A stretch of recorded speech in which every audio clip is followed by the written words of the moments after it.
안녕하세요, 여러분. 오늘 강연을 맡은 권윤경이라고 합니다. 소개 감사드립니다. 네. 제가 이런 환경에서는 강의를 처음 해봐서 지금 굉장히 얼떨떨하네요. 네. 저는 역사학자라서 아마 앞서서 여러분들이 들으신 강연과는 조금 결이 다른 강연이 될 것 같습니다. 좀 피가 튀고 전쟁이 벌어지는 위열낭자한 이야기일 수도 있는데요. 저는 권리의 역사적인 계보에 대해서 오늘 여러분과 말씀을 나누려고 합니다. 오늘날 사실 우리가 가진 권리는 실상 권리의 가장 주변부에 있던 사람들이 끊임없는 투쟁과 패배를 통해서 아주 조금씩 얻어낸 것이고 그 역사를 우리가 알 필요가 있죠. 그 권리들이 우리에게 그대로 주어진 것이 당연하게 주어진 것이 아니기 때문에. 그래서 이 강의에서는 이 18세기로 거슬러 올라가서 프랑스 혁명과 동시에 일어난 아마 처음 들어보신 분도 많을 것 같아요. 이 IT 혁명을 통해서 인간이 아닌 재산으로 취급되던 이 노예들이 어떻게 인간으로서의 권리를 쟁취했는지 알아보려고 합니다. 보통 저번 강의에 아마 인권의 역사, 휴먼 라이트의 역사에 대해서 많이 들으셨을 거예요. 그래서 보통 인권의 역사를 짧게 잡으면 2차 대전 이후로 잡고요. 또 길게 잡으면은 보통 서구에서는 18세기 말 영국에서 노예제 폐지 운동이 일어난 시점을 인권 운동의 이제 시작점으로 잡습니다.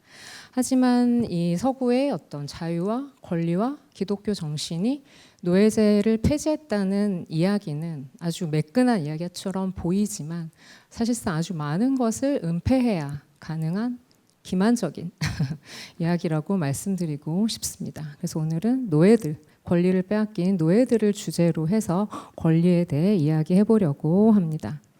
근데 이제 IT 혁명까지 가려면 배경 설명이 길게 필요합니다. 그래서 우선 18세기 혁명 직전의 유럽과 프랑스의 상황을 보시면 사실 그 전까지만 해도 권리와 법은 모두에게 불평등하고 차등화된 것이 당연했습니다. 만인은 만인 앞에 이제 불평등한 것이죠. 그래서 이거는 이제 당시 프랑스의 이 법이 여기 의회라고 잘못 번역이 됐는데 고등법원입니다. 그래서 각 고등법원에 이제 이 법사권이 미치는 영역 그리고 이 납세구죠. 이 세금을 내는 납세구 또 군대를 징집하는 영역, 군관구 이런 것들 그리고 어떤 지역은 스스로 대표를 뽑을 수 있는 지역 또 어떤 지역은 대표를 뽑을 수 없는 지역들 이렇게 보시면은 하나도 겹치는 곳이 없습니다. 이런 것들은 다 역사적으로 축적된 거라서 모든 지역들과 도시들과 자치체들이 서로 다른 권리와 의무를 가지고 있는 거죠. 옆에 보시면은 이거는 가벨 소금세라고 해서 국왕에게로 바로 들어가는 이제 프랑스 사람들이 가장 싫어하던 세금의 이 세율 분포도입니다. 보시면은 똑같은 세금인데 지역에 따라 내는 비율이 다릅니다. 보시면은 파리 근처 여기가 제일 높거든요. 왜냐하면 여기가 가장 왕권이 강하게 미치는 지역이기 때문입니다. 따라서 이제 혁명 전의 유럽 사회를 보시면은 우선 가장 기본적으로 신분제가 기본이고요. 신분제뿐만 아니라 이제 직업이나 성별이나 또 어느 지역에 사는지 또 어느 도시인지 어느 동업조합에 속했는지에 따라 서로 다른 권리와 의무를 안고 사는 것이 아주 당연한 세계였습니다. 그러다가 이제 18세기 유럽에 이 계몽사상이 널리 퍼지면서 이 권리의 담론이 급히 부상하게 됩니다. 이때 이 권리 개념에 무엇보다 큰 이제 힘을 부여한 것은 권리는 보편적이다라는 생각이었죠. 이때 이 권리는 인간의 권리라고 하지만 오늘날의 휴먼 라이츠와는 좀 달라서 이때 인간의 권리라고 하는 것은 자연권에 가깝습니다. 자연이 인간에게 태어날 때부터 부여해준 보편적인 권리가 있다는 거죠. 그래서 이런 권리의 보편성은 당시에 나타난 이런 선언문의 형태로도 이제 알아볼 수가 있는데요. 여기 보시는 거는 미국 독립선언문이고 오른쪽에 보시는 거는 프랑스 혁명 때 나온 이거는 헌법의 서문으로 발표된 겁니다. 그래서 인간과 시민의 권리 선언, 줄여서 주로 인권선언이다 이렇게 얘기를 하죠. 근데 예전에는 이제 이렇게 선언 형식으로 발표하는 게 아니라 주로 왕이나 지배자에게 청원하거나 혹은 요구하는 헌장이나 이런 형태로 이제 권리를 요구를 했었죠. 하지만 혁명의 시대에는 이것을 선언해 버립니다. 왜냐하면 이 미국 독립선언문의 첫 줄에 나오듯이 우리는 이것을 자명한 진리라고 생각하기 때문에 self-evident한 진리라고 생각하기 때문에 여기에 대해서는 이론의 여지가 없는 보편적 진리이기 때문에 우리는 여기에서 정부를 구성하고 국가를 구성하기 시작할 것이다 라고 선언을 해버리는 거죠. 그리고 이 프랑스의 인권 선언을 보시면은 1조부터 시작해서 20조에 이르기까지 모든 이제 이 권리의 주체는 인간이라고 되어 있습니다. 그 어디에도 프랑스인이기 때문에 이런 권리를 지닌다라거나 프랑스의 문화와 관습과 역사에 관한 구절이 없습니다. 모든 것은 보편적 인간의 이름으로 이제 언급이 되어 있죠. 하지만 사실상 이러한 보편적인 이 권리 개념은 이제 실제로 적용되면은 결코 이제 문자 그대로 보편적으로 적용될 수가 없었습니다. 프랑스 혁명으로 이제 신분제가 타도되고 권리는 보편적이고 모든 인간은 법 앞에 평등하다 이런 것들이 선언된 후에는 이제는 새로운 구분선이 생겨납니다. 대표적으로 재산, 성별, 이제 교육 수준이나 국적이나 인종 이런 것들이 새롭게 권리를 가르는 구분선이 됩니다. 대표적으로 보시면은 이 1790년 혁명이 일어나고 직후 1790년에 이 새로운 선거법이 발표가 됩니다. 이 새로운 선거법에 의하면 권리 중에서도 참정권은 정치체에 참여할 수 있는 너무나 중요한 권리이기 때문에 권리 중에서도 참정권은 아무에게나 줄 수가 없다. 일정한 자격이 필요하다. 그 자격은 어떻게 판별할 것인가? 재산으로 판별합니다.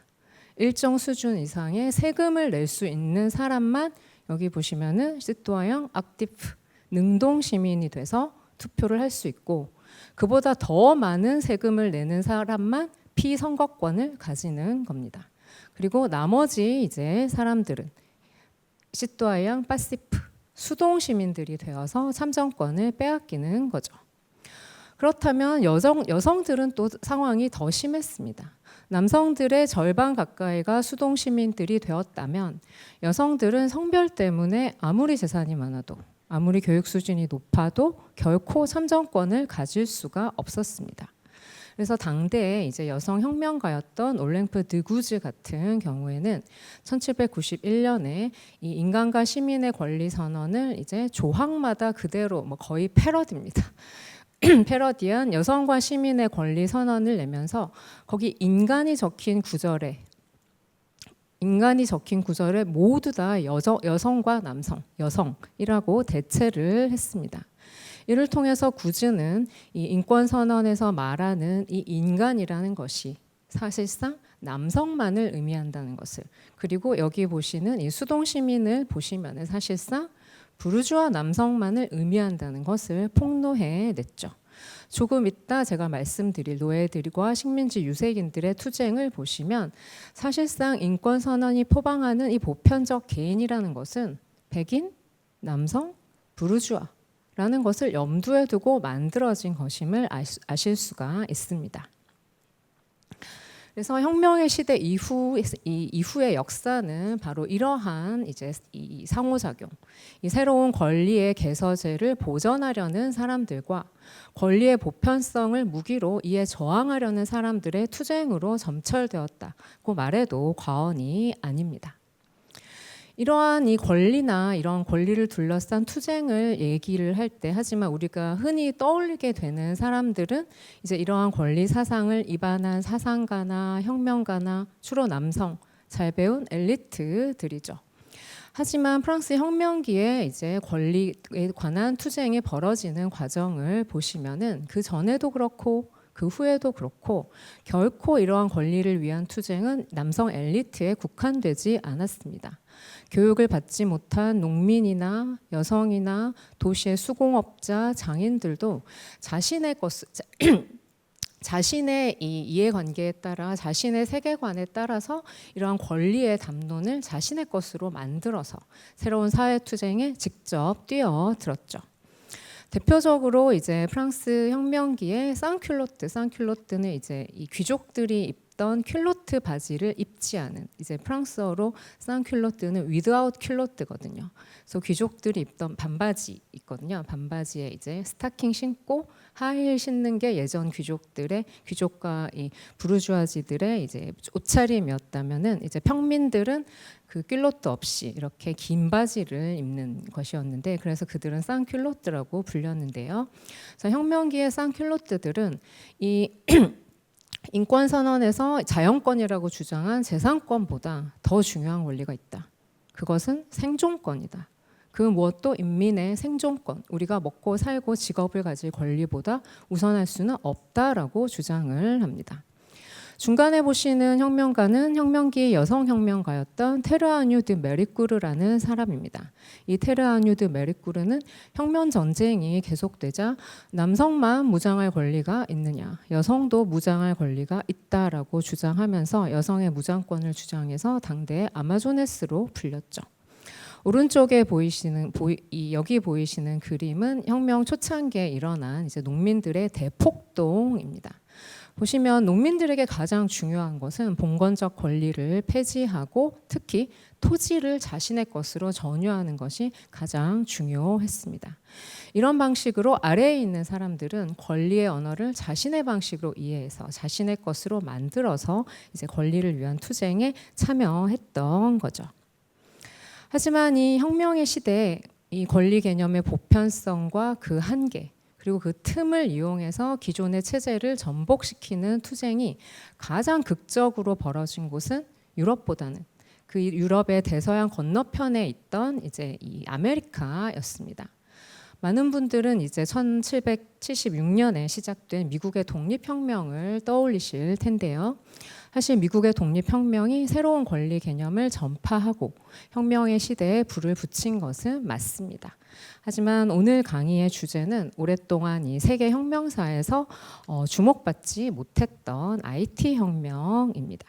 그래서 사실 IT 혁명에 관한 번역서를 몇 개 가지고 왔는데요. 제가 좀 소개하고 싶어서 선교사의 마음으로 제가 처음에 박사 논문을 IT 혁명이 프랑스에 미친 영향에 관해서 박사 논문을 쓰고 돌아와서 저는 IT 혁명에 관해 논문을 썼습니다 했더니 돌아오는 반응은 다 첨단 산업에 관한 논문을 쓰셨군요. IT 산업. 아닙니다. 굉장히 설명하는데 힘이 들었는데 이제 최근에는 번역서가 많이 늘고 우리나라에서도 인지도가 많이 높아졌습니다. 이 책이 가장 고전이죠. 이제 1938년에 트리니다드 토바고 출신의 이제 이 역사가인 제임스가 쓴 블랙 자코뱅이라는 책이고, 하지만 이 책이 나온 후에도 오랫동안 IT 혁명은 서구에서 이제 없는 혁명으로 취급당했습니다. 교과서에도 역사책에도 거의 서술되지 않았죠. 그 이유는 IT 출신의 역사가인 미셸 로프 트루요가 쓴 이 과거 침묵시키기를 보시면은 잘 알 수 있습니다. 왜냐하면 역사를 쓰기에는 항상 권력이 개입하기 때문이죠. 그래서 특히 요새 하지만 이제 20세기 말부터 IT 혁명에 관한 관심이 급격히 늘어나면서 지금은 이제 서구 역사학계에서도 국제 역사학계에서도 굉장히 중요한 주제로 다루어지고 있습니다. 그래서 최신의 연구 성과를 보시고 싶은 분은 여기 있는 IT 혁명사를 보시면 되고요. 혹은 또 이 굉장히 신기한 사고 실험을 보시려면 여기 있는 수잔 벅모스라는 철학자의 헤겔 IT 보편사를 보시면 됩니다.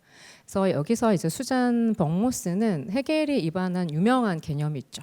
주인과 노예의 변증법. 그 주인과 노예의 변증법이 어디에서 왔는가를 두고 이제 철학자들은 고대 철학에서 왔다, 아니면은 뭐 당대 독일 철학에서 왔다라고 논쟁을 벌였지만, 수잔 벅모스는 헤겔이 매일 읽고 있던 신문에 매일 이 노예 반란의 뉴스가 실렸는데 헤겔이 그걸 어디서 갖고 왔겠어? 눈앞에서 벌어지는 투쟁을 보고 쓴 거지라고 주장함으로써 누구도 증명할 수가 없거든요, 양쪽 다. 그래서 아주 굉장히 재미있는 사고 실험으로 이 서구인들의 서구 중심주의의 혁명은 오로지 서구에서 발원할 수 있다는 서구 중심주의의 큰 돌을 하나 던졌습니다. 그래서 관심 있으신 분은 읽어보시면 좋겠고요. 이 18세기의 이 큰 아이러니는 상반되는 듯한 이 두 흐름, 즉 이 계몽사상과 식민지의 노예제가 동시에 절정에 달했다는 거죠. 식민지 상품은 유럽 사람들의 일상 속으로 파고 들었습니다. 특히 이제 커피에 이제 주로 당대 유럽인들은 설탕을 타서 먹었거든요. 그래서 위로는 귀족들로부터 아래로는 파리의 평민에 이르기까지 이런 열대식품, 기호식품들을 즐겨 먹었습니다. 당시 루이 16세의 취미 생활 중에 하나는 이제 총애하는 신하들을 개인실로 불러다가 직접 커피를 내려주는 겁니다. 왕이 내려주는 커피 드시고 싶습니까? 하지만 루이 16세는 국정 운영 실력보다는 손재주가 더 좋았기 때문에 제 생각에 커피는 맛있었을 것 같습니다. 또 그 아래로는 사실 이 왼쪽에 이 그림은 지금 예전에 시장에 계시던 이제 믹스 커피 판매상 분들과 상당히 비슷한 이제 모습인데 카페오레를 이제 길거리에서 판매하는 이제 이 그림입니다. 이 그림 자체는 이제 19세기 초반의 그림인데 이미 혁명 전부터도 파리의 평민들은 커피에 우유 타서 설탕 타서 한 잔 마시는 것 정도는 일상적으로 많이 했었죠. 그리고 이 계몽사상의 발원지로 유명한 파리의 카페에서는 이제 이 철학자들이 모여서 이 커피와 갖가지 이제 기호식품을 즐기면서 자연권을 논했습니다. 오늘날에도 이 파리에 있는 카페 프로코프에 가시면은 온 벽에다가 다 계몽사상가들의 초상화를 걸어놨습니다. 그리고 여기를 자주 드나들던 이제 볼테르 같은 경우는 뭐 믿거나 말거나 하루에 커피를 40-50잔씩 마셨다고 하는데 또 죽지 않았는 걸 보면 엄청난 당시에 커피가 좀 연했는지 이런 상황이었지만 이렇게 이제 카페에서 자연권을 논하면서 철학자들이 마시던 커피와 설탕과 초콜릿과 이런 것들은 또 다 대서양 건너의 식민지의 노예들이 이제 피땀을 흘려가며 재배한 이제 이 결과물이었죠. 그래서 이제 어떻게 이런 식민지 상품들이 일상적으로 유럽에서 소비되게 되었느냐 보시면은 이제 시간을 거슬러 올라가서 이제 콜럼버스가 신세계를 발견한 시대로 거슬러 올라가면 1492년이죠. 그때부터 이제 유럽은 이 식민지를 가열차게 식민화하기 시작을 합니다. 그래서 남북 아메리카 그리고 여기 있는 카리브해 제도까지 다 이제 식민화되면서 이제 점차 이 대서양은 유럽 그리고 이제 아메리카 그리고 아프리카를 잇는 통합된 경제지대로 이제 자리 잡게 됩니다. 그래서 이 세계 대륙을 잇는 이제 무역의 패턴이 여기 보시면 굉장히 다양한데요. 근데 가장 전형적인 무역 패턴을 우리가 삼각무역 트라이앵귤러 트레이드라고 얘기를 합니다. 그래서 삼각무역은 어떻게 하느냐 하면은 배를 꾸려가지고 거기에 팔 상품을 실어서 유럽에서 출발을 합니다. 출발지 여기 주로 당시 유럽 최대 노예 무역항은 영국의 리버풀이었습니다. 그래서 리버풀에서 출발을 해서 이쪽 서아프리카 해안으로 갑니다. 그래서 여기서 싣고 온 상품과 아프리카인 노예를 바꿉니다. 아프리카인 노예를 싣고 여기서 쭉 가서 당시에는 주로 가장 노예를 많이 부려놓던 곳이 요 카리브해 섬들이거든요. 카리브해 섬과 아메리카의 이 식민지에 이 노예들을 내려놓고 여기서 열대 상품들 이제 설탕, 카카오, 커피, 인디고, 면화, 쌀 이런 열대 상품들을 싣고 다시 이제 유럽으로 돌아가는 거죠. 그럼 여기에서 엄청나게 많은 이윤을 남기게 됩니다. 이러한 무역 패턴들이 자리 잡게 되면서 이제 대서양은 하나의 세계, 통합된 경제지대가 되죠. 또 대서양은 또 제국이 서로 경쟁하는 굉장히 치열한 전쟁의 지대이기도 했습니다. 보시면은 이건 18세기 초의 지도인데요.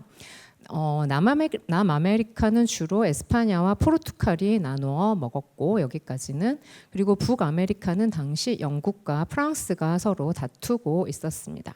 하지만 이제 18세기 후반에 7년 전쟁 결과 프랑스는 지고 영국이 이제 북미를 다 집어삼키게 되죠. 그래서 요 가운데 이 섬들을 보시면은 여러 제국들이 이제 작은 섬들을 하나씩 이제 다 가지고 있는, 그래서 전쟁이 벌어질 때마다 섬과 식민지들의 주인이 바뀌는 굉장히 치열한 전쟁과 경쟁의 지대이기도 했습니다. 그렇다면 이제 왜 대서양 경제에 노예무역과 노예제가 필수적이었을까? 유럽이 아메리카에 이제 진출한 가장 기본적인 이유는 여기서 경제적인 이윤을 얻기 위해서였습니다. 그래서 처음에는 현금이 제일 좋겠죠. 그래서 처음에는 귀금속을 열심히 찾았습니다. 그래서 은광을 열심히 채굴을 했는데, 하지만 광산을 채굴하는 데는 한계가 있고 곧 은광은 바닥을 보이기 시작을 했습니다. 그리고 나서 이제 유망한 사업으로 떠오르는 것이 여기서 이제 열대에서 잘 재배되는 상품 작물들, 주로 기호식품들이죠. 아까 말씀드린 담배, 카카오, 커피, 설탕, 인디고 이런 것들을 재배해서 유럽에 내다 파는 겁니다. 그래서 이런 것들이 유망한 사업이 되었는데, 문제는 여기에 조달할 대규모 노동력이 없다는 거죠. 그래서 초반에는 여러모로 실험을 했습니다. 하지만 여기 원래 있던 선주민들, 이제 그때 이들이 인디오라고 불렀던 이 아메리카의 선주민들은 유럽인들이 가지고 온 전염병과 각종 이제 유럽인들의 잔혹한 지배로 말미암아 인구가 급감했습니다. 어떤 지역에서는 아예 절멸하기도 했거든요. 그래서 쓸 수가 없고, 그럼 유럽에서 계약 노동자를 데리고 와볼까? 그래서 영국 같은 경우에는 이제 아일랜드 노동자들을 또 많이 데리고 옵니다. 하지만 당시 유럽의 인구 증가율은 여기에 계속 대규모 노동력을 공급할 만큼 인구 증가폭이 크지도 않았고, 또 여기에 온 계약 노동자들은 계약 기간이 끝나면 여기에 있는 농장주들의 경쟁자가 됩니다. 그래서 계약 노동자들을 수급하는 데도 한계가 있었죠. 그래서 이제 여러모로 실험 끝에 생각해낸 게, 여기 서아프리카에 이 아프리카 내부 노예무역 시장이 있었습니다. 그래서 아프리카 내부 노예무역 시장이기도 하고, 여기서 주로 무슬림 세계 쪽으로, 이슬람 세계 쪽으로 노예들을 판매를 하는 루트가 마련되어 있었죠. 그래서 유럽인들은 여기를 뚫기로 합니다. 그래서 여기로부터 이제 대규모로 이제 아프리카 노예들을 이쪽으로 공수해 오게 된 거죠. 그래서 이후 이 아프리카 노예 시장은 너무나 커졌고, 이후 아프리카의 역사는 다시는 뒤돌아볼 수 없게 이렇게 크게 바뀌게 됩니다. 그래서 여기 보시면은 사실 우리가 노예제 하면은 미국을 제일 많이 떠올리지만, 사실 미국의 노예제는 19세기 후반에, 아니 19세기 전반, 이 영국과 프랑스에서 노예제를 폐지한 이후 더 발달한 케이스라서, 여기 보면은 미국 쪽으로 간 거는 0.5 밀리언. 그리고 브라질 같은 경우 5 밀리언인데, 이것도 이제 나중 19세기에 벌어진 일입니다. 보시면은 카리브해로 4.5 밀리언이 갔습니다. 여기가 사실 당시에 노예들을 가장 많이 이제 빨아먹던 이제 지대였죠. 그 결과 이제 이 1650년에서 이제 1880년 노예제가 최종적으로 브라질에서 폐지될 때까지 추산하면은 1000만 내지, 근데 요새는 더 추산을 해보니 더 많아졌습니다. 1,500만 명 가량의 아프리카인들이 이제 자신의 고향을 떠나 아메리카로 강제 이송되었다. 그래서 인류사 최대의 강제 이송이 이제 여기서 벌어지게 됩니다. 이 노예제가 얼마나 참혹했고 노예무역의 실상이 얼마나 참혹했는지는 제가 길게 말씀드릴 시간이 없어서 간단히만 이제 말씀을 드리면, 당시에 가장 유명했던 것은 여기 보시는 중간 항해의 참혹함이었습니다. 여기 보시면은 삼각무형이 3번의 항해로 이루어지거든요. 1차 항해, 2차 항해, 3차 항해입니다. 그래서 이 중간에 2차 항해를 여기 보시면은 미들 패시지, 중간 항해라고 불렀습니다. 아프리카에서 노예들을 사서 최대한 많이 선적합니다. 왜냐하면 이윤을 얻기 위해서, 마치 우리가 택배차에 택배를 선적하듯 인간을 노예선에다가 선적을 합니다. 그리고 그들을 다 쇠사슬에 묶어놓고 최소한의 영양과 물만 공급을 하면서 아메리카로 항해를 하죠. 보통은 1달에서 2달 정도 걸립니다. 폐쇄당한 이제 배 안에서 이제 1~2달을 그렇게 버텨야 하는 거죠. 여성 노예들은 매일 선원들의 강간 위협에 시달리고 영양실조와 전염병이 이제 배를 가득 채울 때도 있습니다. 그래서 보통 이 미들 패시지 중간 항해를 끝내고 나면은 이 배에 실려 있던 노예들 중에 10%가 죽습니다. 오늘날 이런 것들을 상상해 보신다면 작업장에 인력을 공급하는데 한 번 인력을 공급할 때마다 10%가 죽는다. 있을 수 없는 일이죠. 하지만 당시에는 이게 가능했습니다. 노예는 인간이 아니었고 아프리카인의 목숨값은 너무나 쌌으니까요. 가장 유명한 예는 1781년에 이제 이 영국에서 벌어진 종호 사건이라는 이 사건이 있습니다. 이 리버풀에서 종이라는 이름을 가진 이제 노예 무역 선이 이제 아프리카로 출항을 해가지고 여기서 노예를 싣고 이제 여기 영국령의 이 식민지였던 자마이카로 출항을 했습니다. 그런데 이제 잘못해서 항해상의 실수와 보급상의 실수로 이제 이 바다에서 떠돌게 되는 거죠. 이제 이 목적지로 갈 때까지 남은 물과 식량이 없기 때문에 여기 있는 노예들이 죽어 나갈 것이 자명합니다. 그런데 이제 현장과 선원들이 회의를 하는 거죠. 이제 보험 규약상 노예들이 배 안에서 죽으면은 그거는 선장의 책임이지만 노예들이 배 밖에서 사고사로 죽으면은 그거는 보험으로 일부 배상금을 돌려받을 수 있습니다. 그래서 선장과 선원들은 130명의 살아있는 노예들을 배 바깥으로 던져서 죽입니다. 그래야 보험금을 받을 수 있으니까요. 이런 일들이 이제 일상 다반사로 벌어지던 시대가 노예제와 노예무역의 시대였습니다. 대서양 노예제는 18세기에 번영의 절정에 달했습니다. 이 노예제는 아메리카 경제의 모든 부문에 이제 투입되었지만 가장 수익성이 높은 것은 여기 보시는 사탕수수 대농장이었습니다. 사탕수수는 작물의 성격상 조금씩 재배하는 것보다는 대규모로 평원에서 대규모로 재배하는 것이 가장 유리하고 또 이 사탕수수를 베고 나서 24시간 안에 그 즙을 짜내지 않으면은 당성분이 금방 날아가 버립니다. 그래서 보시면은 사탕수수 대농장 플랜테이션이죠. 사탕수수 플랜테이션은 항상 이 대농장과 옆에 보시면 이게 재당소거든요. 풍차처럼 있는 재당소가 함께 있는. 그래서 이제 오늘날 우리가 보는 일종의 농공업 단지, 최초의 농공업 단지로 이제 출범을 하게 됩니다. 그래서 어떤 분들은 노예제라고 하면 그거 고대 노예제 아닌가요? 굉장히 시대에 뒤떨어진 어떤 이제 이 경제 체제 아닌가요? 생각하실 수도 있지만 사실상 그렇지 않습니다. 오히려 거꾸로입니다. 당시에 이 카리브해에 많았던 이 사탕수수 대농장 체제는 대농장을 만들려면 이제 대토지가 필요하니까요. 대토지에 대규모 노예 노동력을 투입하고 또 토지를 사고 노예 노동을 사고 이러한 이 설비를 갖추려면은 대자본이 필요합니다. 그럼 이 대자본은 어디서 오느냐 하면은 식민지에는 자본이 없기 때문에 본국에서 옵니다. 본국의 금융가와 상인들이 대자본을 대는 거죠. 그래서 유럽과 아메리카의 농장주들이 합작해서 만들어낸 당대 상업자본주의의 최첨단이었습니다. 그래서 사실 제가 처음에 이 프로젝트, 권리의 프로젝트에 대한 발문을 읽고 인류세에 대한 기후위기와 생태위기에 대한 이야기를 읽고 굉장히 반가웠는데요. 왜냐하면 제가 계속 노예제를 공부를 하지만 이 최근에 노예제에 관해서 가장 관심을 가지고 있는 주제는 이 노예제와 환경위기의 관계이기 때문입니다. 언뜻 보면 관계가 없는 것처럼 보일 수도 있는데요. 오늘날에는 이제 인류세라는 말은 한 번쯤 이제 들어보셨을 거예요. 우리 인류가 이제 지구 환경을 바꾸는 힘이 되었다. 근데 이제 인류세를 비판하는 사람들도 있습니다.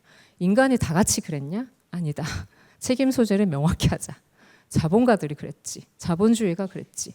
그래서 자본세라고 이제 명명하자라고 하는 학자들도 있습니다. 그리고 그 중에는 여기서 보시듯이 이제 어떻게 발음해야 될지를 모르겠네요. 플랜테이션세라고 이제 여기는 도나 해러웨이와 애나 칭의 대담집인데요. 원래는 제가 하이퍼링크도 걸어놨는데 이 플랜테이션 세를 논하는 학자들도 있습니다. 그래서 플랜테이션을 보시면은 플랜테이션을 만들려면 우선 기존의 선주민을 쫓아내거나 학살을 하고 대토지를 확보를 합니다.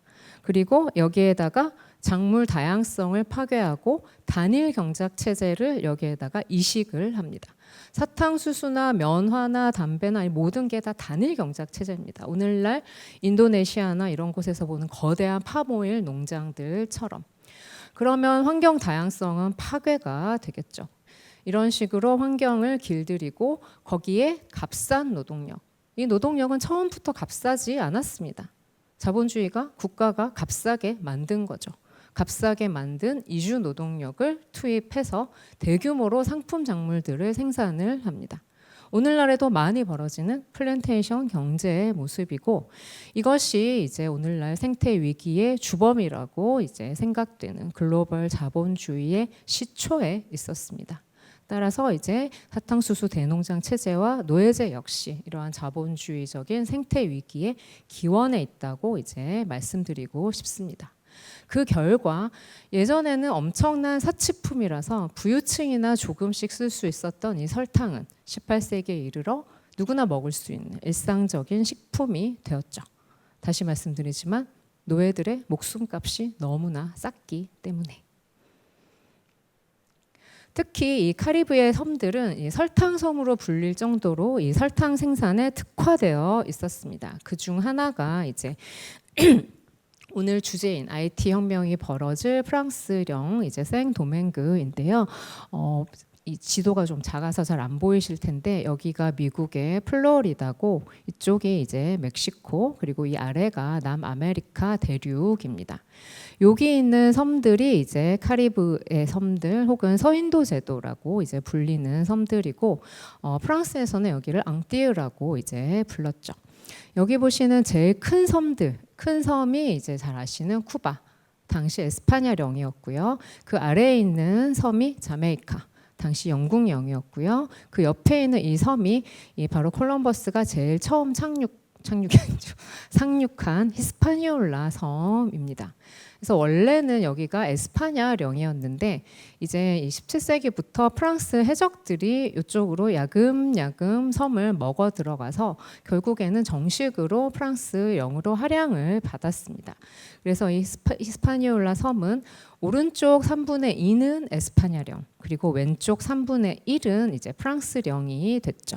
그래서 오른쪽은 스페인명으로 산토 도밍고라고 불리고 왼쪽은 산토 도밍고를 프랑스식으로 얘기를 해서 생 도맹그라고 이제 불렀습니다. 이쪽만 확대하면 이제 이렇게 보입니다. 특히 이 중에서도 여기 북부가 이제 평원 지역이라서 여기에 사탕수수 대농장들이 가장 많이 이제 몰려 있었습니다. IT라고 하면은 지금은 여러분의 이제 뉴스에서 많이 보시는 세계 최대 빈국으로 이제 기억을 하시겠지만 당시 이 섬은 이 프랑스에게 있어서 특히 유럽 경제에게 있어서는 이 대서양 경제의 중심부나 마찬가지였습니다. 이 작은 섬에서 나는 설탕과 커피만으로 프랑스는 유럽인들의 설탕과 커피 소비량의 절반 이상을 공급을 했고 프랑스와 생도맹그 사이의 이 무역이 프랑스 해외 무역량의 40%를 차지를 했습니다. 그래서 별명이 서인도 제도의 진주였죠. 너무나 이제 부유한 섬이었기 때문에. 하지만 이 부유함이 이 생도맹그 농장주들의 발목을 잡게 됩니다. 1770년부터 80년에 이르기까지 설탕 가격이 계속 쭉 올라갑니다. 호황이 계속되니 설탕 농장주들은 그러면 생산량을 더 늘려야지. 생산량을 어떻게 늘릴 것인가? 노예를 더 수입합니다. 노예를 더 수입해서 대농장을 더 늘리게 됩니다. 그래서 이 노예 수입이 급증한 결과 혁명 직전 생도맹구는 극단적인 인구 불균형 상황에 처하게 되죠. 그래서 보시면은 당시 백인은 한 4만 명. 그 중에서도 극소수인 백인 대농장주가 섬의 정치와 경제를 장악을 했고요. 그리고 백인과 이제 이 유색인 흑인 노예나 유색인 첩 사이에서 태어난 자유민 유색인. 이제 노예제 사회에서는 우리나라의 예전 조선의 노비 사회와 비슷해서 신부는 어머니를 따라갑니다. 자식 이제 아버지가 귀족이라도 어머니가 노예라면 자식은 노예인 거죠. 근데 이 경우는 이제 아버지가 이 자식을 해방시켜 준 경우입니다. 그래서 자유민 유색인이지만 자유민 이들이 한 25,000명, 3만 명. 그래서 이들은 노예는 아니지만 피부색 때문에 차별을 받았고 또 이들은 설탕은 아니더라도 이제 중소 규모로 생산할 수 있는 커피나 인디고 같은 것들을 생산해서 이 중 상당수는 이제 부를 얻은 유산자였습니다. 그리고 나머지는 아프리카의 노예가 50만 명을 넘었죠. 이 수가 얼마만큼 많은지 이제 비교를 해보자면 당시 북아메리카 그러니까 지금의 미국 전체에 있던 노예의 수가 70만 명 정도였습니다. 그것과 비교하면은 그와 비슷한 수의 노예를 이 작은 섬에다가 우겨 넣은 거죠. 게다가 이제 이 70, 80년대에 수입을 한 노예들이 많아서 노예 인구의 절반 이상이 아프리카 출신이라 이 생도맹그 섬은 아프리카 언어와 아프리카 문화로 이제 들끓었습니다. 또한 이제 의도치는 않았지만 이 노예 무역으로 이 노예로 팔린 사람들 가운데 다수는 이제 아프리카에서 전쟁에서 져서 이제 노예로 팔린 전사들이 많았기 때문에 노예로 잡힌 아프리카 전사들도 이제 여기에 유입이 되었죠. 이런 것들이 나중에 전쟁에서 또 큰 역할을 하게 됩니다. 이러한 위태로운 상황에서 잘들 아시는 이제 1789년 프랑스 혁명이 이제 발발하게 되고 안 그래도 위태로웠던 이제 섬의 균형은 이제 점점 더 흔들리기 시작을 하죠. 하지만 혁명 초반에는 그 누구도 인권선언의 원리를 노예제에 적용시키거나 식민지에 적용시킬 생각을 하지 않았습니다. 이제 혁명가들 중에 가장 노예제에 반대하는 입장을 가진 사람은 이제 여기 보시는 이제 브리소라고 해서 당시 영국에 있었던 영국의 노예 무역 폐지 협회. 아직까지는 사람들은 노예제를 폐지하는 것까지는 고려하지를 않았습니다. 노예제 경제는 너무나 본국 경제에 밀착해 있기 때문에 그것까지는 안 되고 우선 노예들의 처우를 개선을 하고 우선 공급을 끊어볼까? 즉 노예 무역을 폐지를 하고 노예제가 자연적으로 사라지기를 기다려볼까 하는 것이 당대로서는 가장 급진적인 입장이었습니다. 그래서 그것을 본따서 이제 프랑스에도 흑인 우회 협회 이제 이런 것들을 이제 주장하는 흑인 우회 협회를 만든 혁명가 브리소와 그의 이제 그룹 정도가 가장 이제 노예제의 비판적인 정도였죠.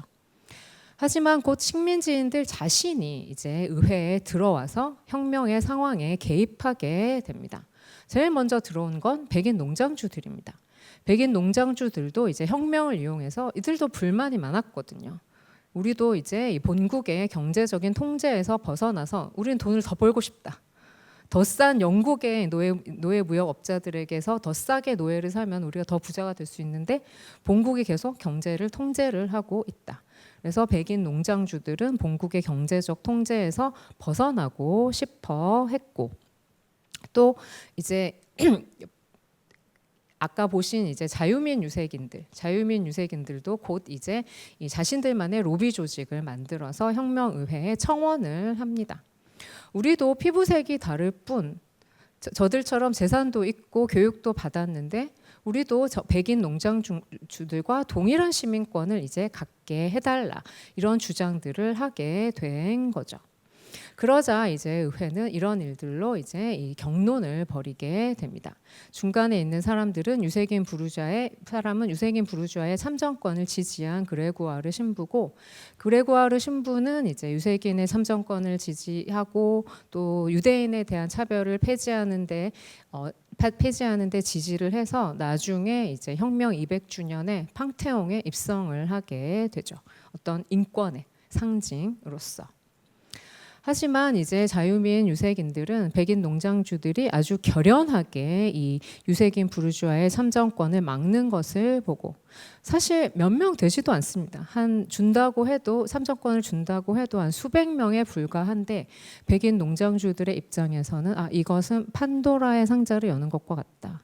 이들에게 주면은 이제 이 식민지가 망할 것이다, 이렇게 주장하면서 엄청나게 반대를 하게 되자, 이것을 보고 절망한 한 자유민 유색인, 당시 파리에 있었던 자유민 유색인인 뱅상 오제 같은 경우에는 다시 생도맹그로 돌아가서 이거는 말로 해결할 수 없는 문제다 하고 자유민 유색인들을 끌어모아 폭동을 일으킵니다. 곧 이제 이 백인들이 이 폭동을 진압을 하고 뱅상 오제를 우리식으로 얘기하자면 오체 분시를 하죠. 거열령을 해서 목을 광장에 걸어 놓습니다. 이런 일들은 사실 노예제 사회에서 비일비재한 일이었습니다. 도망간 노예의 사지를 잘라서 전시한다거나 목을 걸어 놓는다거나 십자가형에 처해서 죽을 때까지 걸어 놓는다거나 이렇게 공포로 지배하던 사회였죠. 그 이후 생도맹그에서는 이제 이 혁명에 반대하는 백인들, 혁명에 찬성하는 백인들, 또 자유민 유색인들까지 합쳐져서 지배계급 사이에 이제 무장 내전이 벌어지게 됩니다. 이렇게 이제 위에서 꽉 누르고 있던 지배계급의 힘이 약해지고 이들이 분열되자 인구의 대다수를 차지하고 있던 흑인 노예들은 기회를 포착하게 되죠. 그래서 1791년 8월 22일 사탕수수 대농장이 집중되어 있던 북부의 대농장에서부터 급속도로 무장 반란이 일어나서 이제 이 수백 개의 대농장이 불타고 백인들이 학살을 당합니다. 이 무장 반란이 퍼지는 속도로 보아서 이것은 누군가가 조직하지 않았다고는 볼 수 없는 엄청난 속도로 이 전 섬으로 퍼져 나갔죠. 이렇게 해서 여기저기서 무장한 흑인 노예 세력들이 나타나서 독자적인 이제 이 반란 세력을 형성하게 되고 생도맹그는 이제 혼란의 도가니에 빠져들게 됩니다. 이제 이 본국과 섬 사이에, 본국과 생도맹그 사이의 거리 때문에 당시에는 이제 100길로 뉴스가 가니까요. 100길로 뉴스가 가면은 날씨가 좋아도 한두 달은 걸리고 이제 전쟁이 일어나면은 바다의 왕자 영국이 해상을 봉쇄해 버리거든요. 이러면 더 오래 걸립니다. 그래서 이제 이 몇 달 후에야 이 대반란의 소식이 혁명의회에 도착을 하죠. 혁명가들은 이것을 듣고 믿을 수 없다고 생각했습니다. 뉴스 진짜 맞아? 가짜 아니야? 그냥 소문 아니야? 라고 이제 뉴스의 진위 여부를 따지다가 이제 진짜임이 확인되자 이제 대체 어떻게 이런 일이 벌어질 수 있었느냐? 어떻게 우리가 야만인으로 생각했던 흑인들이 이렇게 대규모로 조직적인 반란을 일으킬 수 있는가? 이거는 유럽인들이나 가능한 거라고 생각을 했거든요. 자기들도 불과 몇 년 전에 바스티유를 장악하고 혁명을 일으켰으면서. 그래서 아까 말씀드린 미셸 로프 트루에오 같은 경우는 IT 혁명은 당시 유럽인의 세계관에서 생각할 수 없는 일, 상상력의 범주를 벗어나는 일이었다고 얘기를 합니다. 그래서 이렇게 되자 익숙한 음모론이 발동을 하기 시작을 하죠. 그래서 익숙한 얘기로 사람들은 배후를 찾기 시작을 합니다. 누군가 교사를 했을 것이다. 그래서 백인 농장주들은 니들 때문이다. 아까 보신 이제 이 흑인 우회협회가 스파이를 보냈다. 아니면은 생도맹그를 평소에 노리고 있던 영국의 스파이가 한 짓이다. 혹은 자유민 유색인들이 선동해서 흑인 노예들이 이제 반란을 일으켰다. 그 누구도 흑인 노예가 주체적으로 반란을 일으킬 수 있으리라고는 상상하지 않았던 거죠. 하지만 일부 급진적인 혁명가들은 뭐가 문제냐? 그들 역시 우리처럼 압제에 시달리던 이제 인민이고 우리처럼 혁명 사상에 감화되어 프랑스의 혁명 사상에 감화되어 저기서 혁명을 일으킨 것이다라고 얘기하기도 했습니다. 그래서 이제 나중이 되면은 이제 서구의 사람들은 이제 이런 식으로 생각하게 되는 거죠. 아, 프랑스 혁명의 영향을 받아서 IT 혁명이 일어났구나. 그렇게 하면서 연결고리를 찾다가 찾은 게 이제 계몽 사상가들이 예견한 흑인 스파르타쿠스라는 이제 이 이 이미지입니다. 스파르타쿠스는 아마 다들 아시겠지만 이제 유명한 이제 고대 로마 시대에 노예 반란을 일으킨 검투사죠. 흑인 스파르타쿠스인데 이건 어디에서 온 얘기인가 하면은 18세기 말에 이제 루이 세바스티앙 메르시에라고 굉장히 글을 잘 쓰는 재간둥이 이제 글쟁이가 있었습니다. 이 사람이 쓴 SF 소설이 있습니다. 2440년이라고 해서 굉장히 SF 소설을 쉽게 씁니다. 처음에 어떻게 시작하냐면은 자다가 깼는데 2440년 파리에 와 있어. 이렇게 시작합니다. 그래서 이제 달라진 파리의 풍경을 보는데 그 중에 이제 한 대목이 여기 있는 이 대목입니다. 이제 거대한 이제 이 흑인 이 영웅의 동상을 보았는데 거기에는 이제 이 제국의 이제 상징들이 다 그 발치에 부스러진 채로 놓여 있고 그 발 밑에는 신세계의 복수자에게 이렇게 쓰여 있었다라고 이제 쓴 거죠. 그리고 이제 당시에는 저작권 같은 건 별로 없었기 때문에 레날이라는 또 유명한 또 베스트셀러 저자가 있습니다. 레날이라는 유명한 저자가 자신의 두 인도 이야기라는 베스트셀러에 요 얘기를 각색해서 넣습니다. 그래서 이 흑인 스파르타쿠스는 어디 있는가? 이 흑인 스파르타쿠스는 곧 나타나서 자신들의 동포가 받았던 억압에 대해 복수를 할 것이다. 이렇게 썼습니다. 그렇다고 레날이 진짜로 막 노예 폭동을 선도한 것은 아니고 레날의 의도는 야, 이대로 식민지 개혁을 안 하고 저대로 놔뒀다가는 식민지에 큰일이 날 거야. 빨리 식민지 개혁을 한다 정도 경고의 의미였습니다. 하지만 이제 이 나중에 이제 이 백인들이 보기에는 이러한 흑인 스파르타쿠스나 계몽 사상 그리고 혁명 사상의 영향을 받아서 IT 혁명이 일어났다. 이렇게 생각하는 게 이들이 보기에는 더 편하고 더 익숙하고 더 당연한 서사였던 거죠. 이러한 이야기는 유명한 이 그림에도 담겨 있습니다. 이 그림은 1797년에 이제 그려졌는데요.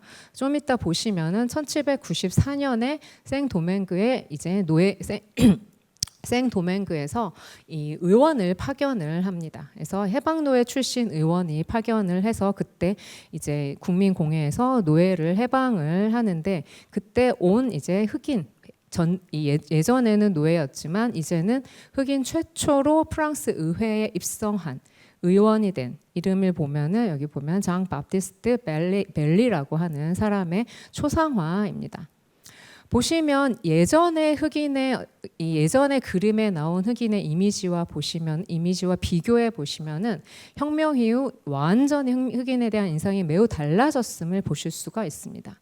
예전 그림에서 흑인은 주로 이제 유럽인들을 시중드는 시동이나 시종의 모습으로 주로 나왔거든요. 아니면 굉장히 희화화된 모습으로 출연하거나. 하지만 여기서는 흑인이 센터에 중앙에 이제 어떤 이 혁명가의 모습을 하고 남성 영웅의 모습을 하고 서 있습니다. 그런 면에서는 흑인에 대한 인상이 진일보했다고 볼 수는 있겠지만은 뒤에 보시면 여기 흉상에 이 사람이 기대 있거든요. 이 흉상 밑에 보시면 헤날이라고 적혀 있습니다. 바로 이제 이 저자의 이름이죠. 이렇게 해서 이 IT 혁명은 이 계몽 사상의 빚진 것임을 이 그림을 통해서 말하고 있습니다. 하지만 흑인 노예들이 서구의 영향력 아래에서만 그리고 계몽과 혁명의 언어를 통해서만 자유와 권리를 상상할 수 있었다라고 생각하는 것은 매우 서구 중심적인 편견에 불과합니다. 그래서 이에 관해서 최근 진행된 많은 연구들은 대부분 문맹이었고 유럽인들에게는 지능이 모자란 야만인 정도로 취급당했던 노예들이 사실상 수세기에 걸친 가열찬 저항의 전통을 가지고 있었고 이 혁명기에 유럽, 아메리카, 아프리카 이 세 개 대륙에서 기원한 아주 다양한 자유와 저항의 레퍼토리를 활용해서 혁명을 일으켰음을 발견해내고 있습니다. 그래서 그중 이 노예제에 대한 저항의 역사 중에 이제 가장 직접적인 저항의 예가 이제 여기 보시는 도망 노예의 예인데요. 이 카리브해에서는 이 도망 노예를 여기 보시는 마룬이라고 불렀습니다. 이제 이 대농장에서 도망친 노예들은 이 식민지의 모든 지역을 아직 제국이 다 통제하고 있지는 못하거든요. 그래서 이제 대농장이 아니라 식민지의 험준한 산간 지역으로 도망을 갑니다. 쫓아올 수 없는, 주인들이 쫓아올 수 없는. 그래서 이 산간 지역으로 도망을 가서 거기서 자기 자신들만의 도망 노예 공동체를 형성을 해서 때로는 백인들과 싸우기도 하고 때로는 교섭을 하면서 이제 저항적인 삶을 지켜내는 거죠. 그래서 오늘날 이제 이런 마룬 도망 노예의 이제 이미지는 노예들의 저항을 상징하는 이미지로 이제 과거 노예제가 있었던 지역 곳곳에 이런 종류의 마룬 동상들이 세워지고 있습니다. 제일 유명한 건 오늘날 IT 대통령궁에 있는 이 마룬 동상이죠. 그리고 옆에 있는 이 프로젝트는 이제 사실 이 마룬들의 저항이 가장 심했던 곳이 이 영국령 자메이카였거든요. 그래서 이 자메이카의 도망노예 이들의 봉기를 이제 디지털화해서 저희가 요새는 디지털 인문학도 좀 합니다. 역사학이. 그래서 이 디지털 인문학으로 구현한 이제 인터랙티브 지도입니다.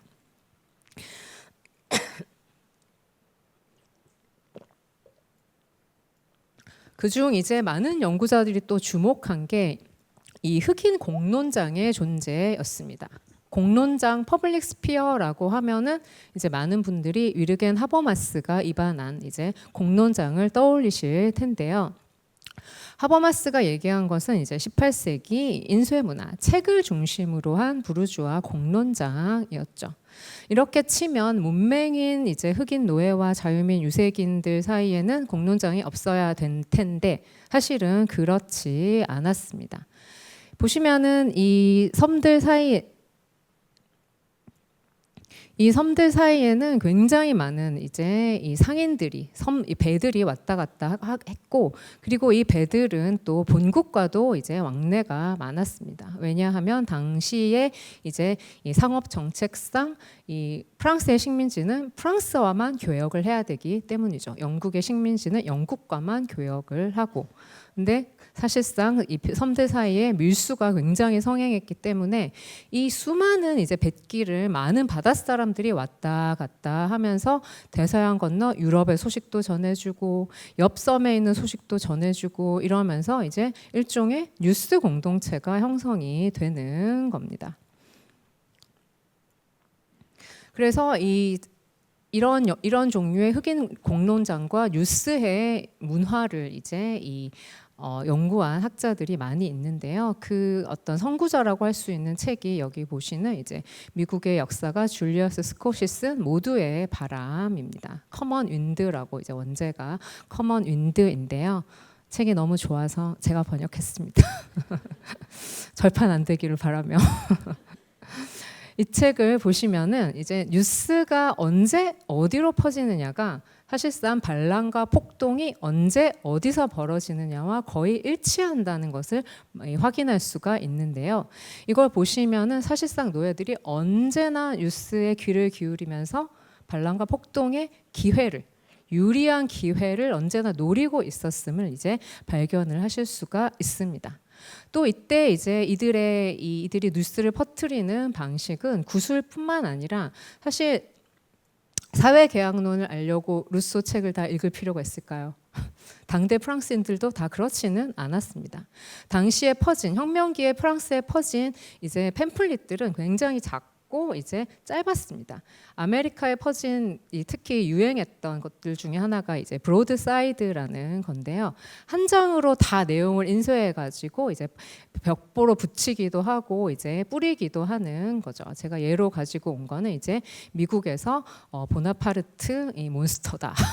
보나파르트를 욕하는, 이제 나중에 나폴레옹 전쟁이 벌어지니까 영국 식민지 쪽에서 이제 이 보나파르트를 욕하는 이제 브로드사이드인데, 이제 이런 종류의 이제 브로드사이드가 프랑스 혁명의 인권 선언이라거나 프랑스 혁명의회에서의 연설이라거나 이런 것들을 짧게 인쇄해가지고 짧은 팜플렛으로 이제 선원들이 가지고 오는 거죠. 그러면은 글을 읽을 줄 아는 사람이 읽고 말을 하면은 말로 이제 넘겨가면서 이제 구술 문화와 인쇄 문화가 결합된 공론장이 만들어지는 겁니다. 근데 이런 루머가 퍼지면서 일종의 아주 특이한 이 문화, 기대 문화 혹은 예언적 루머라고 불리는 현상이 이제 벌어집니다. 이제 뉴스가 입에 입을 돌면서 그대로 안전해지고 뭐 우리가 다 확인하고 있지 않습니까? 오늘날 인터넷을 통해서 이제 여기에 기대와 희망을 담아서 새로운 루머를 창조를 하는 거죠. 이제 주된 패턴은 뭐냐 하면은 본국에서 영국에 의해서 노예무역 폐지를 심의하고 있다라는 뉴스가 도착을 하면은 노예들이 희망 회로를 돌리는 거죠. 노예가 무역이 벌써 폐지가 됐어. 근데 이 백인 농장주들이 무서워서 아직 공표를 못 하고 있는 거야. 그러면 우리가 실력으로 공표하게 하자. 이러고 이제 반란을 일으키는 거죠. 그래서 특히 이제 이거는 뭐라고 번역해야 될지 모르겠는데 이 뉴스의 지연이 있기 때문에 이 문제가 더욱 심각해집니다. 오늘날에는 인터넷으로 이제 뉴스가 실시간으로 왔다 갔다 할 수가 있지만은 당시에 이제 유럽의 백기의 사정으로 볼 때 본국에서 무슨 일이 벌어졌는지 알려면은 몇 달을 기다려야 되거든요. 노예무역 폐지를 영국 의회에서 심의하고 있대라는 뉴스가 도착했는데 몇 달 내내 뉴스가 도착하지 않으면 농장주들은 불안해서 미치고 이제 노예들은 점점 더 희망 회로를 돌리게 되는 거죠. 그래서 농장주들은 일을 하려면 제발 빨리 해서 우리를 기다리게 하지 마라. 기다림이 제일 위험하다라고 이제 얘기를 합니다. 그래서 이런 것들이 프랑스 혁명 때는 그야말로 폭발적인 효과를 보이게 되는 거죠. 또한 이 노예들이 저항하고 또 그들만의 공동체를 만드는데 큰 기여를 한 것은 이제 그들이 만들어낸 혼종적인 종교였습니다. 이 생도맹그에서는 이제 이 아프리카에서 왔으니까요. 아프리카 종교 그리고 아메리카의 토착 종교 그리고 주인들이 믿으라고 강요하는 카톨릭. 기독교 이 세 개가 합쳐져서 굉장히 혼종적인 종교가 만들어져서 부두교라고 합니다. 오늘날 이제 미국의 대중문화를 보시면은 부두교가 굉장히 이제 희화화된 이미지로 소비되는 것을 보실 수 있는데요. 뭐 저주 인형이라거나. 왜냐하면 나중에 IT 혁명이 일어나고 나서 IT 혁명의 난민들이 대규모로 이제 미국으로 갔기 때문에 지금도 부두교가 이제 미국에 많이 남아 있습니다. 하지만 이때 부두교는 아주 심각한 이제 이들이 진정으로 믿고 있던 이제 종교였습니다. 부두교는 이제 계속 노예들에게 자유에 대한 열망, 공동체 의식, 우리도 인간이라는 자존감, 그리고 또 중요한 거는 또 네트워크, 조직망을 만들었죠. 교회나 이제 이 성당 이런 일반 종교들을 생각해 보십시오. 조직망이 없으면 1인 교회가 아무 소용이 없지 않습니까? 그래서 넓은 비밀 조직망을 만들게 되고 또 그 조직망들을 관리하는 사제들이 생겨나게 됩니다. 이에 따라 혁명이 일어나자 부두교는 혁명에 필요한 것, 열정, 네트워크, 리더십을 다 제공할 수 있게 된 거죠. 이 그림으로 보시는 거는 1791년 8월 14일 부하게이멍이라는 이제 생도맹그의 숲에서 벌어진 전설적인 부두교 집회를 그린 상상화입니다. 그래서 전설에 따르면 아직 정확하게 확인할 수 없는데 이때 이제 대대적인 부두교 집회를 벌인 후 8월 22일에 이제 대규모 노예 반란에 돌입했다라고 합니다. 이렇게 준비된 토양 위에서 이제 프랑스 혁명이 일어나자 이제 생도맹그의 노예들은 상상할 수 없이 빠른 속도로 혁명가로 변신하게 됩니다. 사실 이런 일은 프랑스에서도 벌어졌습니다. 프랑스 혁명이 일어나기 전 그 누구도 자신을 혁명가로 자처하지 않았습니다. 근데 정신 차리고 보면은 1792년이 되면 그들은 공화국 만세를 외치고 있죠. 3년 만에 혁명가가 된 겁니다. 이 노예들도 이제 마찬가지로 이제 혁명가가 되는 과정에서 혁명의 뉴스와 인권 선언을 비롯한 이 혁명기의 팸플릿들, 자유와 권리의 사상을 자신만의 방식으로 이제 전유하게 됩니다. 이제 혁명의 뉴스, 바스티유 함락의 뉴스가 식민지에 도착하자 노예들은 이것을 어떻게 이해를 했냐 하면은 프랑스에서는 백인 노예가 반란을 일으켜서 주인을 죽이고 자유를 차지했다고 하더라. 혹은 이제 이 의회나 국왕이 벌써 노예 해방을 했다고 하더라. 혹은 많은 노예들은 인권선언을 자구 그대로 해석을 했습니다. 인권선언 어디에 백인만이 자유롭다고 적혀 있습니까? 인권선언에는 인간은 모두 평등하고 자유롭다고 적혀 있습니다. 아, 그렇다면은 우리도 평등하고 자유롭다는 얘기구나. 노예인 우리도. 그들은 이렇게 이해하게 된 거죠. 그래서 모두를 놀라게 한 아까 보신 1791년의 대반란은 실상 굉장히 다양한 이제 이 자원과 계기들, 이 프랑스 혁명이 만들어낸 내전 때문에 분열된 지배 계급, 이것 때문에 이제 전략적 기회가 생겨났죠. 이제 이 흑인 노예들에게. 그리고 이 도망 노예와 봉기의 전통, 그리고 아까 보신 부두교의 조직망과 신앙, 그리고 이 아프리카에서 온 아프리카 전사들의 이제 전투력, 그리고 이제 프랑스 혁명의 평등과 자유 사상, 이런 것들이 다 합쳐서 세 대륙의 전통이 합쳐서 벌어진 진실로 혼종적인 혁명이었습니다. 그 결과 1793년 이제 이 당시 생도맹그의 상황은 극도로 혼란스러웠습니다. 대서양 양편에서 혁명이 급진화되고 있었죠. 1792년 9월 이제 의회는 왕정을 폐지하고 공화국을 수립하게 됩니다. 그리고 이듬해 국왕 부부를 처형하게 되고 이제 유럽의 왕조 국가들과 혁명 전쟁에 돌입하게 되죠. 혁명의 가장 급진적인 국면이 이제 시작되는 겁니다. 오른쪽 사진을 보시면은 1793년 6월 이날을 이제 이 생도맹그의 백인 농장주들은 이제 이 종말의 날이라고 기억을 하게 됩니다. 당시 생도맹그 최대 도시는 카프랑스, 오늘날에는 카아이시앙이라고 불리는 카프랑스라는 이 최대 도시가 있었는데 이제 흑인 노예 반란군이 카프랑스를 점령을 하고 여기에 대화재를 일으키게 됩니다. 그래서 백인들은 이 항구를 여기 보시면은 이제 이 항구를 따라서 이제 도망치는 이제 백인들의 이 배를 보여주고 있죠. 이제 프랑스 총독은 이제 손을 놨습니다. 어떻게도 해볼 수가 없는 상황이 된 거죠.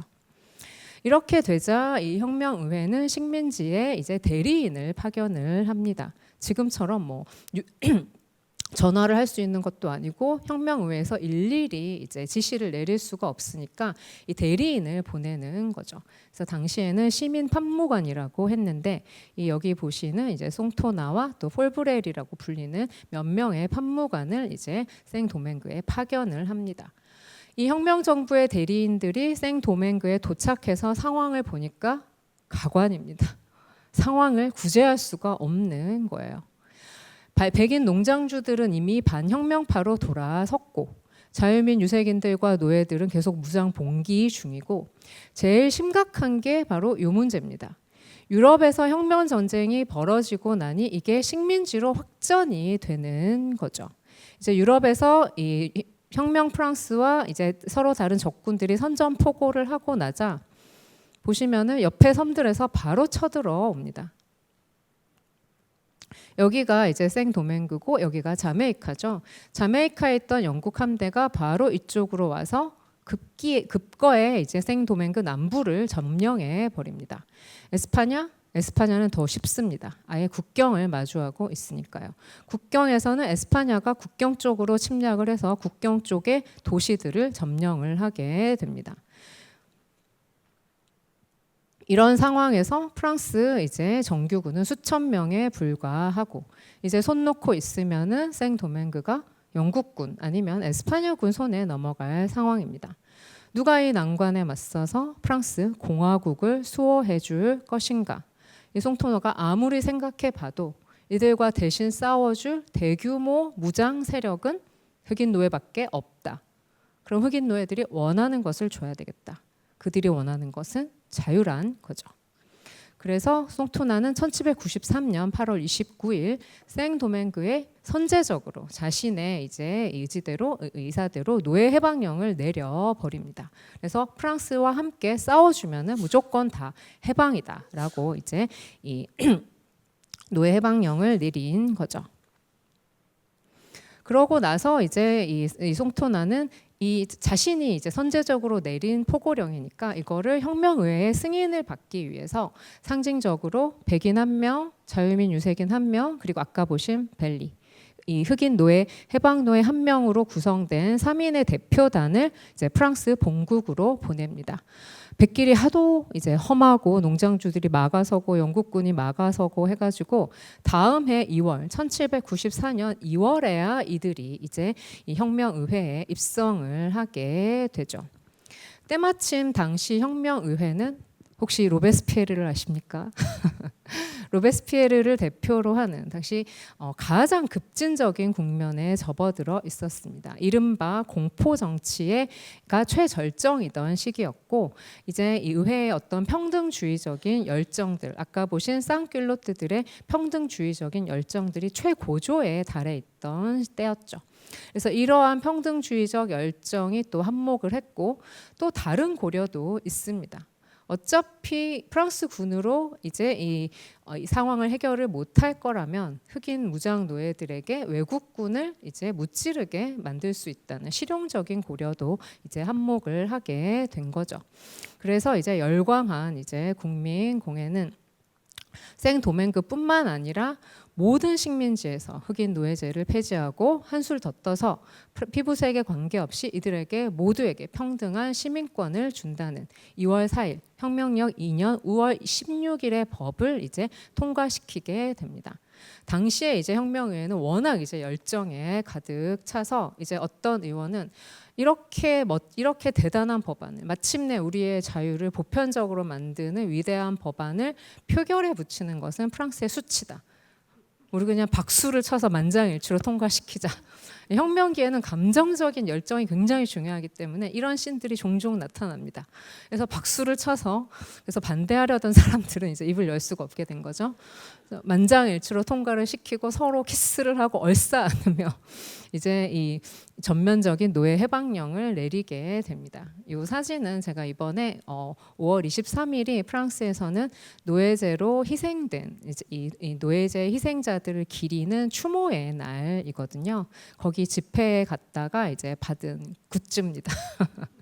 그래서 굿즈만 봐도 이제 이 가방은 프랑스의 국책기관이 준 가방이거든요. 프랑스의 국책기관은 이제 노예제 기억 재단이라는 국책기관이 준 가방이라서 여전히 1794년에 이 보편적인 자유, 리베르테 제네랄이라는 보편적인 자유를 강조를 하고 있는데 그 안에 또 다른 굿즈들을 또 노예제의 후손들과 또 이주 노동자들이 또 쓸어 담아줬는데 그 안에 든 굿즈들은 죄다 다 노예들의 저항에 관한 굿즈들입니다. 그래서 사실 공식적인 입장과 또 시민단체들의 입장은 또 서로 엇갈리죠. 저항의 역사, 우리가 노예를 해방했다.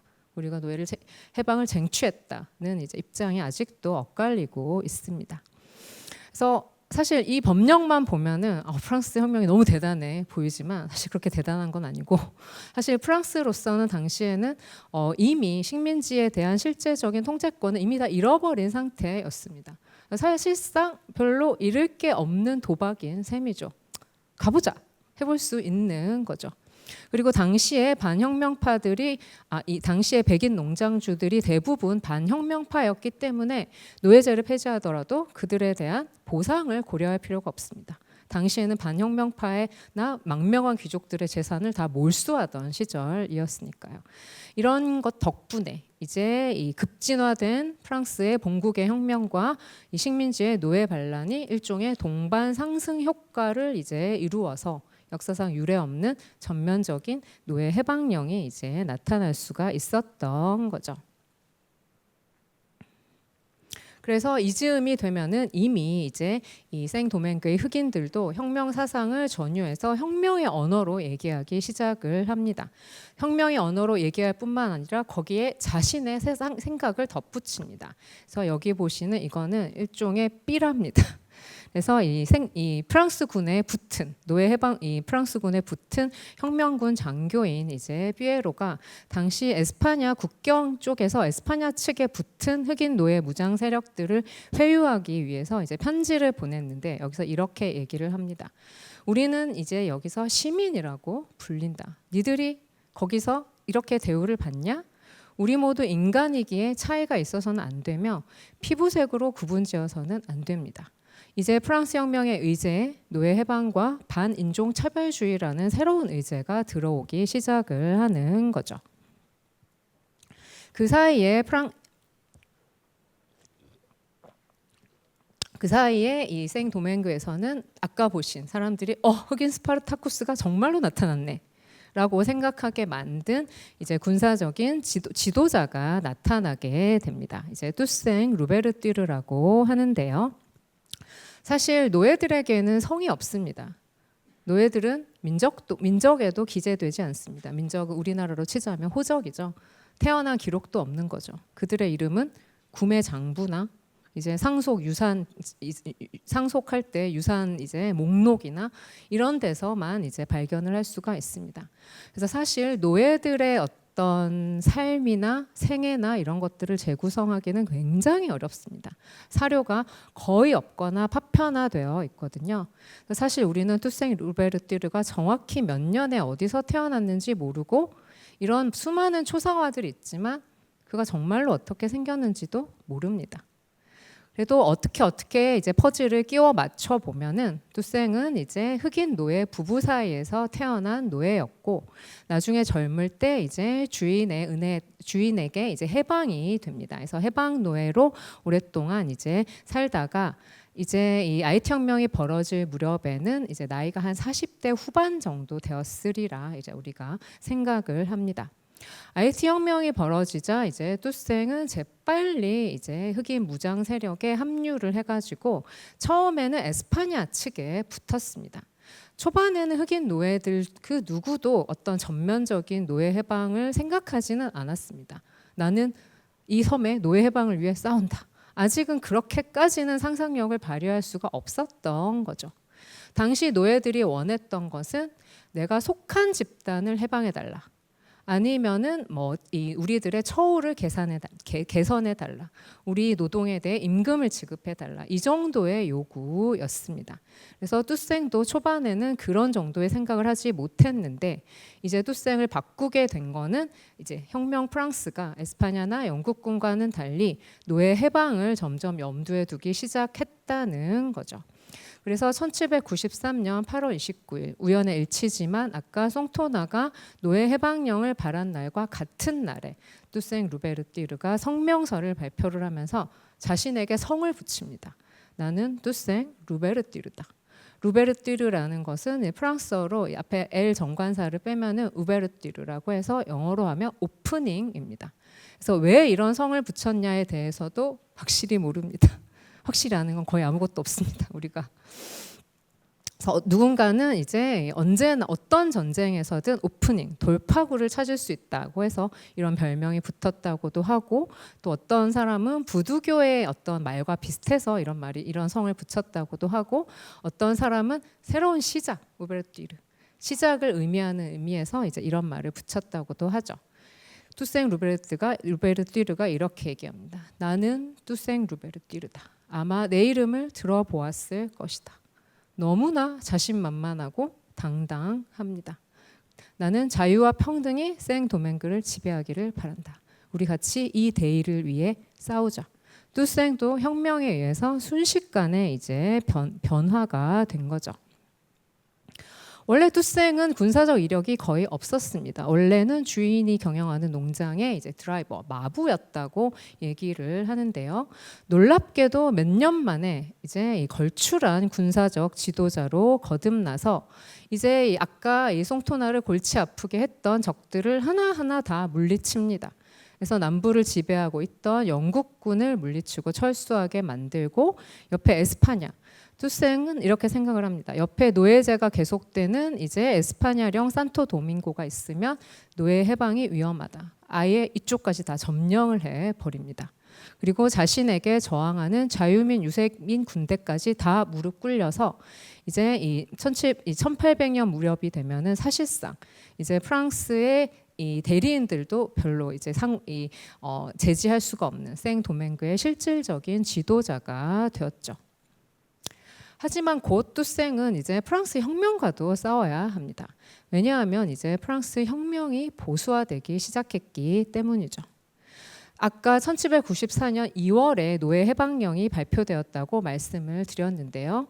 그로부터 불과 몇 개월 후 1794년 7월 테르미도르 반동이라고 불리는 이제 의회 내 쿠데타가 일어납니다.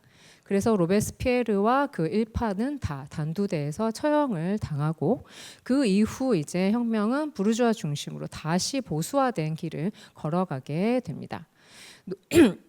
국민공회 때 외국으로 망명했던 백인 농장주들도 다 프랑스로 이제 다시 돌아와서 노예 해방을 다시 번복하라고 요구를 하게 되죠. 이에 경계심을 느낀 투생은 이제 당시 1797년 프랑스의 정부는 총재 정부였거든요.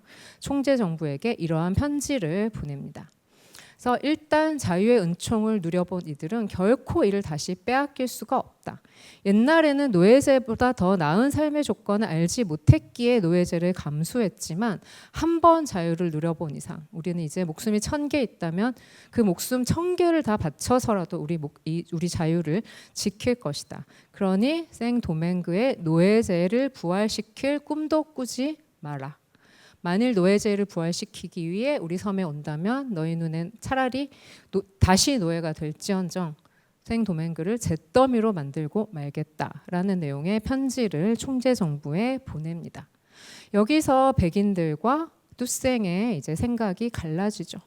백인은 이런 것들이 별거 아니라고 생각했습니다. 원래 노예로 태어난 사람들이 불과 몇 년간 자유를 누려본 건데 다시 노예제로 돌아가라고 해도 이들은 금방 노예제로 돌아가서 적응할 것이다 라고 생각한 반면 투생은 노예들의 생각을 더 정확하게 이해하고 있었죠. 오히려 반대다. 일단 자유를 누려본 이상 결코 자신과 또 자식들이 있잖아요. 자식들을 위한 자유를 절대 포기하지 않을 것이다 라고 생각한 거죠. 그리고 이윽고 1799년 나폴레옹이 쿠데타를 일으키면서 프랑스 혁명은 사실상 끝이 납니다. 그러면서 이제 나폴레옹 그리고 이제 나폴레옹을 따면서 이 비교를 하면서 사람들은 이제 바다 건너의 투생을 검은 나폴레옹, 흑인 나폴레옹이라고 부르기 시작하죠. 이게 1800년 무렵 이때 프랑스 정부는 집정 정부의 이제 수장이었던 나폴레옹의 모습입니다. 아직 배가 나오지 않았고 아직 황제가 아니죠. 사실 작년 겨울에 나폴레옹에 관한 영화가 개봉했는데 리들리 스콧의 영화가 개봉했는데 혹시 보신 분이 계시나요? 정말 드문. 제가 갔을 때 극장에 5명이 앉아서 봤거든요. 저는 직업적 사명감 때문에 가가지고 봤는데 영화가 개봉하고 난 후 전 세계의 수많은 역사가들이 이제 난타전을 벌였습니다. 나는 이 점이 싫고 나는 저 점이 싫고 그 중에서도 특히 비판받은 점이 왜 이제 나폴레옹이 노예제를 복구한 얘기는 한 얘기도 없느냐라는 이제 얘기가 이 비판들이 많이 나왔거든요. 나폴레옹의 부인, 나폴레옹 그 영화에서 그렇게 강조한 나폴레옹의 평생 사랑 조세핀은 어디 출신이냐 하면은 이제 프랑스의 또 다른 노예제 식민지였던 마르티니크의 노예 소유주의 딸입니다. 그러다가 이제 커서 프랑스 사교계에 데뷔한 거죠. 그 영화를 보면은 조세핀의 몸종이 흑인 노예, 여자 노예로 나오거든요. 딱 그 정도의 이제 레퍼런스만 나옵니다. 그래서 이제 나폴레옹 주변에는 이제 조세핀과 친한 이제 식민지 농장주 로비 세력들도 많이 있었고 나폴레옹은 굉장히 현실주의적으로 생각했죠. 식민지의 존재 이유는 무엇이냐? 본국의 현금, 본국의 경제적 이익을 공급하는 것이다. 따라서 노예 해방은 본국의 수지가 맞지 않는다라고 생각을 했고 곧 이제 법도 바꿉니다. 예전에 이제 프랑스 혁명이 만든 예전의 법에 따르면 식민지도 프랑스 헌법의 지배하에 놓여 있다. 즉 헌법의 아래 프랑스의 노예가 있을 수 없다면 식민지에도 노예가 있을 수 없는 거죠. 근데 나폴레옹은 다시 법을 옛날로 바꿔 돌립니다. 식민지는 헌법이 아니라 특별법의 지배하에 있다라고 바꿔서 노예제를 복구시키기 위한 발판을 만들어냅니다. 이러니까 몹시 불안해진 이제 투생은 1801년 모두의 만류에도 불구하고 생도맹그 헌법을 이제 발표를 합니다. 보시면은 아주 결연하죠. 1조가 우리는 자유로운 프랑스인으로 살고 죽는다. 이 땅에 피부색에 의한 차별은 존재할 수가 없다. 이렇게 적혀 있습니다. 그야말로 나폴레옹에게 보내는 경고장인 셈인데 이제 저것들이 독립하려고 그러나 보다. 프랑스로부터 아예 떨어져 나가려고 그러나 보다. 라는 독립선언으로 간주한 나폴레옹은 곧 군사작전에 돌입을 하게 됩니다. 그래서 그는 1801년에 자신의 이제 매제였던 르클레르 장군을 이제 수장으로 해서 2만 명 가량의 대규모 원정군, 나중에 4만까지 증원이 됩니다. 대규모 원정군을 이제 생도맹그와 그리고 다른 섬들에 파견을 해가지고 노예제를 복구하고 프랑스의 지배력을 이제 되찾게 명령을 하죠. 그때 나폴레옹이 한 말이 저 금칠한 검둥이들. 저 분수를 모른다는 거죠. 어디에 이제 흑인이 이 섬의 주인이랍시고 집정관이랍시고 이제 총독이랍시고 행세를 하느냐. 사실 당시 유럽인들이 보기에 제일 분수를 모르는 건 코르시카 소귀족 출신으로 프랑스의 권좌에 앉았다가 나중에 황제까지 된 나폴레옹이었음에도 불구하고 이제 당대인들에게 흑인 지배자 라는 것들은 굉장히 이제 익숙하지 않은 낯선 이제 개념이었던 거죠. 그래서 저 금칠한 검둥이들을 치워버려라 하고 이제 이 원정이 시작이 됩니다. 이 무적의 나폴레옹 군이 이 해방 노예군을 이기지 못하리라고 점친 사람은 사실 유럽에 별로 없었습니다. 과연 이제 초반에는 프랑스군이 이제 이겼습니다. 당시 이제 투생의 군대 내에 많은 분열이 있고 나중에 말씀드리겠지만 이미 이제 이 투생 밑에 생도맹그 민중들이 투생에 대해서 많은 불만을 가지고 있었거든요. 그래서 투생은 초반에 패배해서 프랑스로 이제 체포되어 압송당합니다. 그래서 르클레르가 나폴레옹에게 얘기합니다. 아무하고도 연락할 수 없는 아까 보신 뉴스와 루머의 힘을 이제 확인했기 때문에 그 누구와도 연락할 수 없는 곳에 가둬라. 그래서 나폴레옹은 투생을 이제 쥐라 산맥, 이게 어디냐면은 프랑스와 스위스의 경계에 있는 산맥입니다. 산맥에 있는 군사 요새, 그래서 포르트 주라고 하는데요. 주 요새에 감금을 해서 투생은 이제 추위와 굶주림과 이런 것들에 시달린 끝에 1803년에 금방 이제 죽음을 맞게 됩니다. 이게 이제 오늘날 주 요새 감방에 세워진 동상이고, 그리고 오늘날 이제 프랑스 파리의 빵테옹, 이제 프랑스의 공화국의 위인들이 잠든 이제 국립묘지라고 할 수 있는 빵테옹에 가시면은 이제 프랑스인들이 모처럼 양심을 챙기고 이제 투생 루베르트 이름을 한 줄 새겨놨습니다. 투생 루베르트의 기억을 위해서 자유의 전사이자 노예 해방을 만든 이 주 요새에서 유배되어 죽은 라이티의 히어로에게, 영웅에게 바친다. 이렇게 한 줄 남겨져 있습니다. 르클레르 같은 경우는 이렇게 이제 머리를 잘라내면은 금방 이제 이 저항이 잦아들리라 생각을 했지만 이는 굉장히 이제 큰 오산이었죠. 아까 투생이 얘기한 것처럼 한번 자유를 경험한 이들에게 이제 싸움은 정말로 문자 그대로 자유 아니면 죽음을, 이 문제가 됐습니다.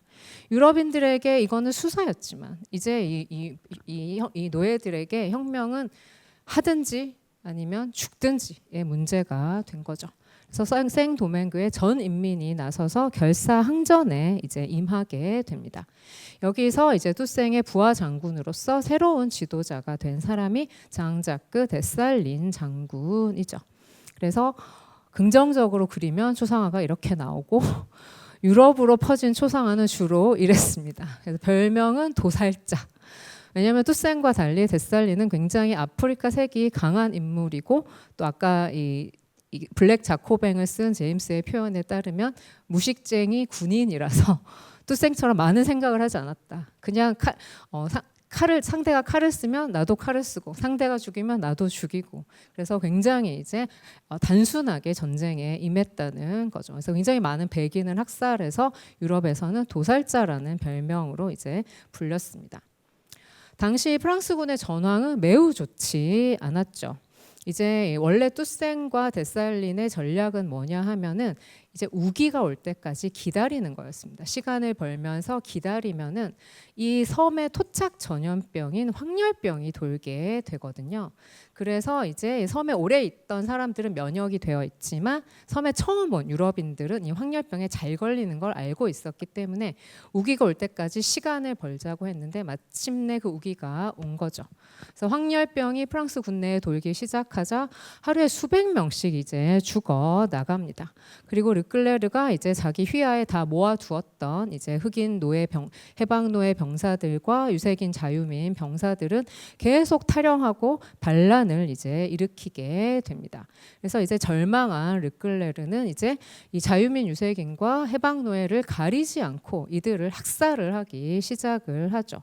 그래서 학살의 방법은 보시면 이거는 이제 당시 이 사건을 보고 있었던 영국군 장교 마르커스 랜스포드라는 사람이 나중에 영국에서 책을 펴냅니다. 그때 이런 판화를 이제 펴냈는데 여기 중간에 보시면은 프랑스군이 유색인 장교들을 다 한 대에 묶어가지고 수십 명씩 묶어가지고 배에 태워서 바다로 나가서 그냥 밀어버립니다. 수장시키는 거죠.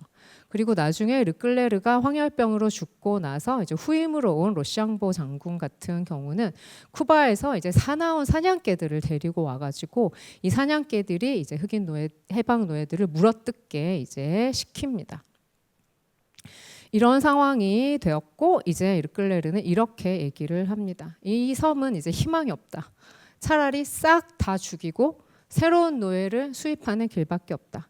이 나라에 대한 내 견해는 이렇다. 산에 있는 니그로, 아까 말씀드린 마룬을 얘기합니다. 이 마룬 노예들은 특별히 더 저항적이기 때문에 남녀 구별 없이 모두 말살하고 12살 이하만 남겨둬야 된다. 그리고 평야 지방에 있는 니그로의 절반 역시 말살해야 하며 군 경험이 있는 유색인은 단 한 명도 남겨두어서는 안 된다. 이렇게 하면서 이제 학살을 거듭하고 데살리는 또 눈에는 눈, 이에는 이 이렇게 대응을 하는 거죠. 데살린 역시 이제 백인 장교들을 대규모로 학살을 하게 됩니다. 그래서 IT 전쟁은 서로 간의 절멸 전쟁 수준으로 굉장히 참혹한 전쟁으로 비화를 하게 되죠. 하지만 유럽에는 지금 IT 전쟁을 검색하시면 대부분 뜨는 이미지는 이겁니다. 유럽인들은 선택적으로 기억을 한 거죠. 그들이 저지른 잔혹행위는 기억하지 않고 IT인들이 저지른 잔혹행위만 기억을 해서 IT 독립전쟁을 야만인들의 전쟁, 흑인의 인종적인 야만성이 직면된 전쟁으로 이제 생각을 하게 됩니다. 시간이 다 됐는데 제가 죄송하지만 10분만 더 쓰도록 하겠습니다. 당시 이제 백인 장교들이 남긴 이제 사료를 보면은 이제 흑인 노예들은 기록을 잘 남기지 않아서 IT 독립혁명을 재구성하려면 당시 백인들이 남긴 사료를 참고할 수밖에 없습니다. 그래서 당시 백인 장교들이 남긴 사료들을 보면은 이 흑인 병사들이 남녀를 구분 없이 너무나 목숨 걸고 마치 미친 것처럼 싸운다라는 기록들이 굉장히 많이 있습니다. 어떻게 이제 두 다리를 다 잃고서도 총을 들고 이쪽으로 돌진을 할 수가 있으며 어떻게 여자들이 이제 포탄이 날아다니는데 그 사이를 치마폭에 탄약을 감싸 안고 돌아다니면서 탄약을 공급할 수가 있으며 어떻게 처형돼선 흑인들이 오히려 이제 이 처형하는 백인 병사들을 비웃으며 웃으며 죽어갈 수 있는지. 그래서 많은 백인들은 이것을 어떤 흑인들의 야만성의 증거, 야만인이라 그렇지 이렇게 이해를 했습니다. 하지만 또 일부 백인들은 또 회의에 사로잡히기도 했죠. 그래서 여기 보시면은 당시 라크루아라고 하는 이 전쟁에 참전했던 프랑스군 장교가 남긴 긴 기록이 있는데요. 거기 보면 이제 회의에 빠진 프랑스 군에 대한 이제 기록이 나옵니다. 프랑스 군인들은 아직도 자신들이 혁명군이라고 생각하고 있었는데 나폴레옹이 여기에 데리고 온 혁명군은 당시 라인강 이제 독일 쪽에서 종군하고 있었던 병사들이었고 그들은 자신을 침략군이라고 생각하지 않고 이 프랑스 혁명의 정신을 유럽에 전파하는 해방군이라고 생각을 했습니다. 그런데 밤이 되면은 요새 흑인들이 자신들의 혁명가 라 마르쉐이즈 또 사이라라고 해서 유명한 혁명가가 있거든요. 혁명가들을 부르는 소리가 들리는 거죠. 그리고 라 마르쉐이즈를 부르며 자신들에게 이제 돌진하는 거를 보고 있으니까 이제 내가 누군지 잘 헷갈리는 거죠. 내가 혁명군이 맞는지, 나는 왜 여기에 있는 건지.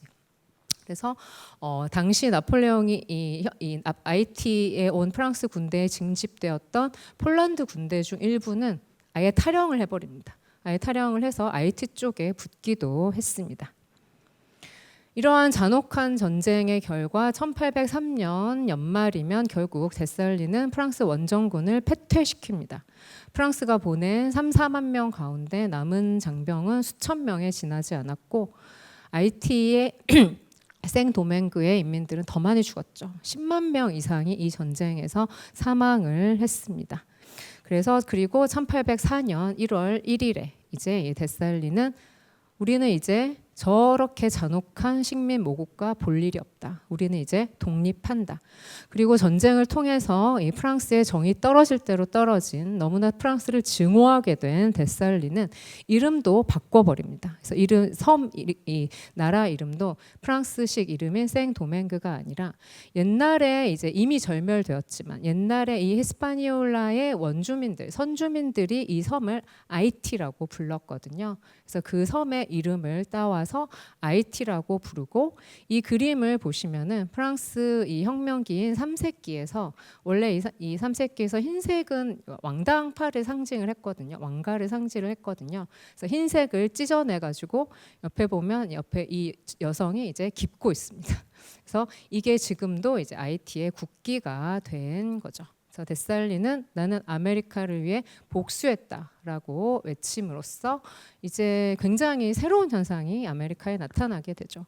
이미 미국이 독립하긴 했지만 미국에는 여전히 노예제가 있었습니다. 하지만 아이티는 이제 최초로 반식민주의, 반인종주의 그리고 노예 해방을 선언한 흑인 독립국이었죠.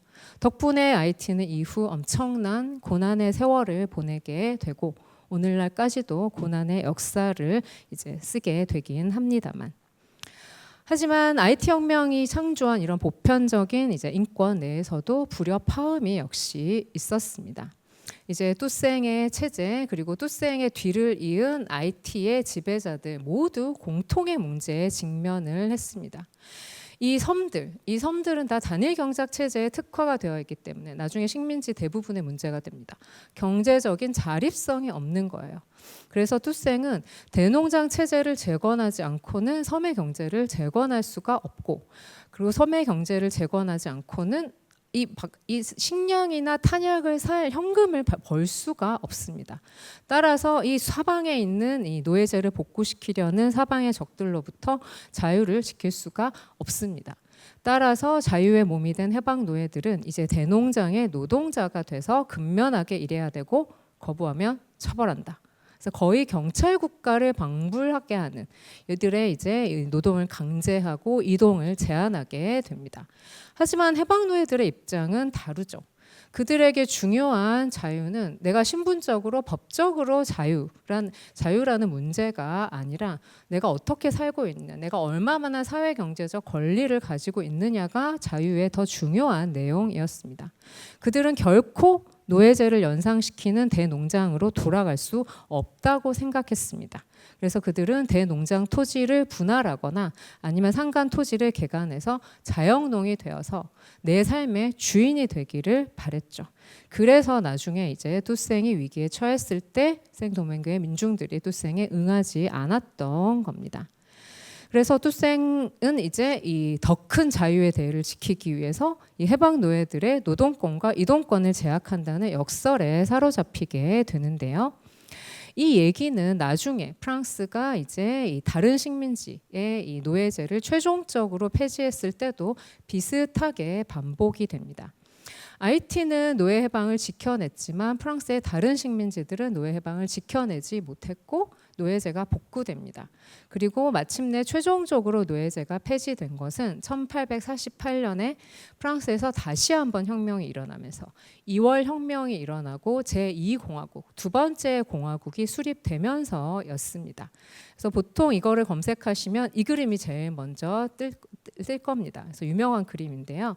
여기 노예 해방령을 가지고 온 백인 해방자가 있고 이제 사슬에서 풀려난 노예들이 감사하며 이제 환호하는 이런 이제 이제 그림들이 전형적인 노예 해방을 이제 재현하는 그림인데 실상은 이와는 매우 다릅니다. 2월 혁명의 뉴스가 이제 2월 말에 벌어졌거든요. 2월 혁명의 뉴스가 식민지에 도착하자 아까 프랑스 혁명과 똑같은 상황이 이제 당시 프랑스의 노예제 식민지 마르티니크와 과들루프에서 벌어집니다. 두 번째 공화국이 섰다고? 또 혁명이 일어났다고? 그럼 노예 해방하겠네? 그런데 계속 기다려도 뉴스가 안 오는 거예요.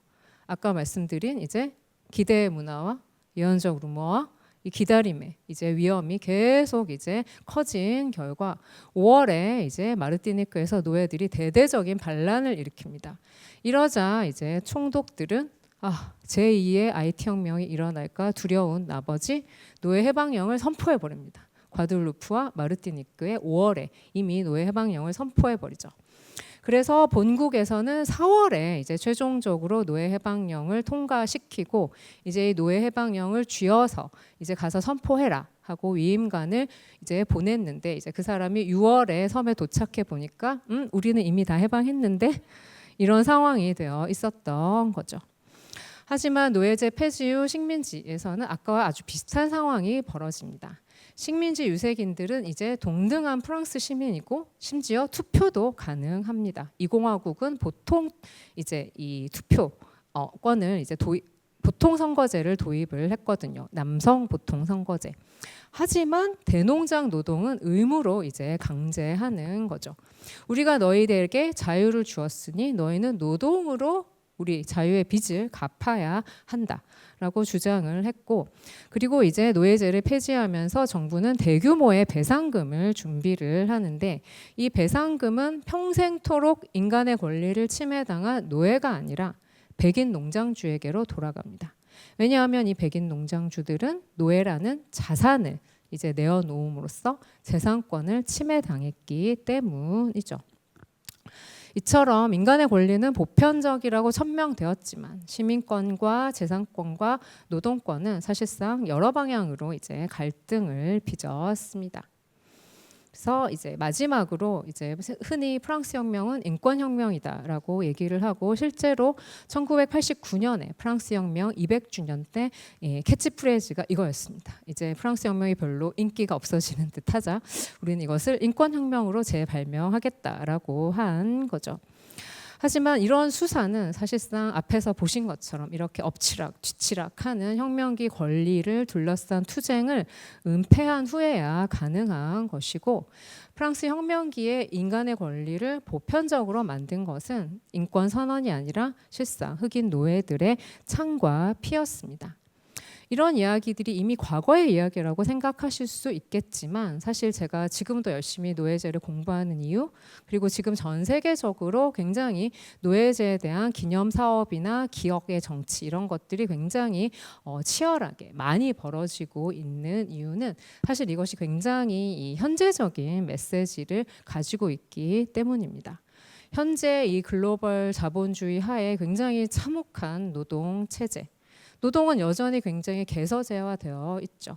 이 선진국들의 노동의 가장 밑바닥에는 언제나 피부색이 짙은 인종화된 이제 사람들이 가장 노동의 밑바닥에 놓여 있습니다. 그리고 우리의 소비 때문에 지구는 여전히 이제 병들어가고 있고요.